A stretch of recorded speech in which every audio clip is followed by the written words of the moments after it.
మీరు ఆన్‌లైన్‌లలో డైరెక్ట్‌గా తీసుకొని వాడుకుంటుంటే ఏది ఏ విధంగా వాడాలి, ఎప్పుడు ఆపాలి అనేది మీకు తెలియకుండా మీరు ఇబ్బంది పడతారు. సో, ట్రెటినైన్ అనే క్రీమ్ అనేది అమ్మాయిలు మీరు ప్రెగ్నెన్సీ ప్లాన్ చేస్తున్నారంటే పెళ్లి అయినాక మీరు ట్రెటినైన్ అనే క్రీమ్ వాడకూడదండి.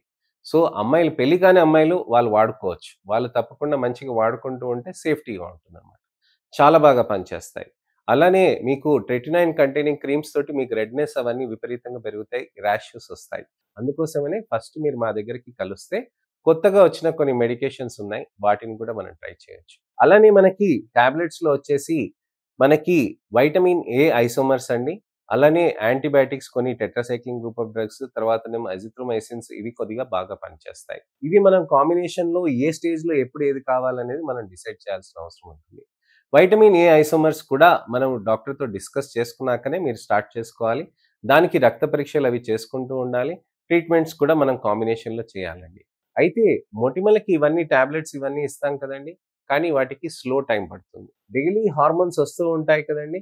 దానివల్ల మీకది మొటిమలనేవి పెరుగుతూ ఉంటాయి. మళ్ళీ తగ్గుతూ ఉంటాయి మేమిచ్చిన మందులతోటి మళ్ళీ పెరుగుతూ ఉంటాయి. ఇందుకోసమని నేను మీకు ప్రొసీజర్స్ అవి సజెస్ట్ చేస్తాను.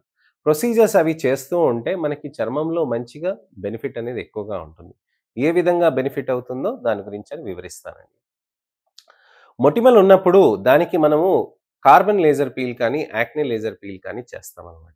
ఎలా చేస్తాం యాక్నే లేజర్ పీల్ అనంటే మీకు చర్మానికి ఒకటి కార్బన్ పేస్ట్ అనేది పెడతారండి. అది కార్బన్ పేస్ట్ అని పెట్టినప్పుడు ఆ చర్మం లోపలున్న పోర్స్ లోపలికి ఎళ్తుందనమాట.